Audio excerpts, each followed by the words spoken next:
Hi, this is Michelle, and I'm with No Cover Magazine, reporting from Desert Uprising Rockstar Energy Drink Uproar Festival with Marcos of Payable on Death, also known as P.O.D. Yeah, and you know what? We're on tour right now, so I'm on the tour bus.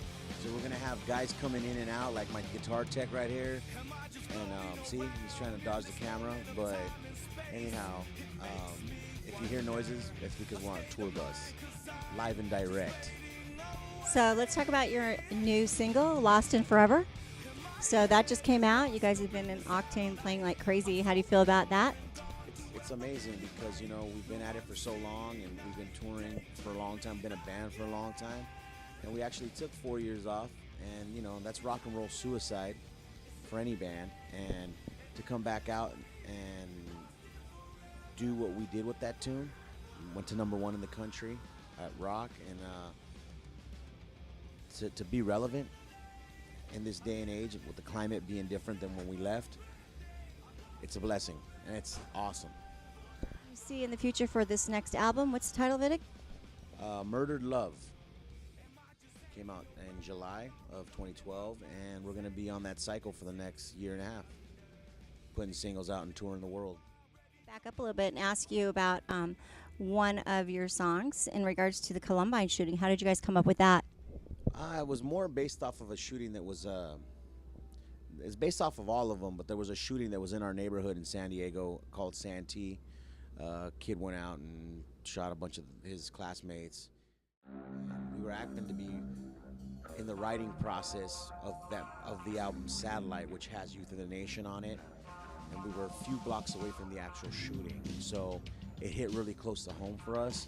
So when we found out about it, it got us deep, and we just started jamming, and that song came out because of that. Like, we just started jamming out in the studio, and that was what was born, Youth of the Nation. I'm glad it really touched a lot of hearts, it sounds like. So in the inception in 1992, I read that you were kind of the genre of new metal. What do you consider yourself now? I say hard rock with a hard rock fusion. And what I mean by that is, like, I don't like to be put in a box of metal. I don't like to be put in the box of new metal, of Christian rock, all that stuff. It's just categorizing music, which I don't feel there should be those boundaries when it comes to music. There's good music, and then there's not so good music. We're passionate. I want to say we're hard rock with a fusion. We flirt with different styles of music, genres, from punk, reggae, to rap, to hip hop, whatever floats our boat, whatever we're feeling at the time. We're a very passionate band. We're the writers of our own music. We know how we want to sound. So that's what we did.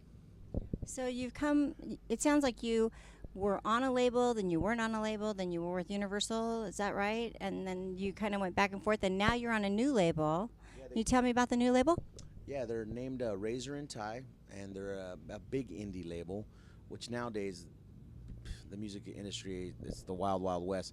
Big indie labels are just as strong as major labels.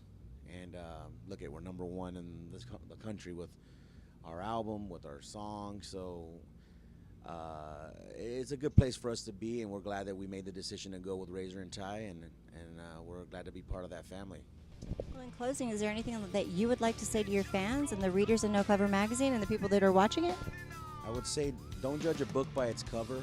Do your research on everything, and don't follow something just because someone says so. And I want to say thank you to all the fans that have supported us throughout the years, the old ones and the new ones.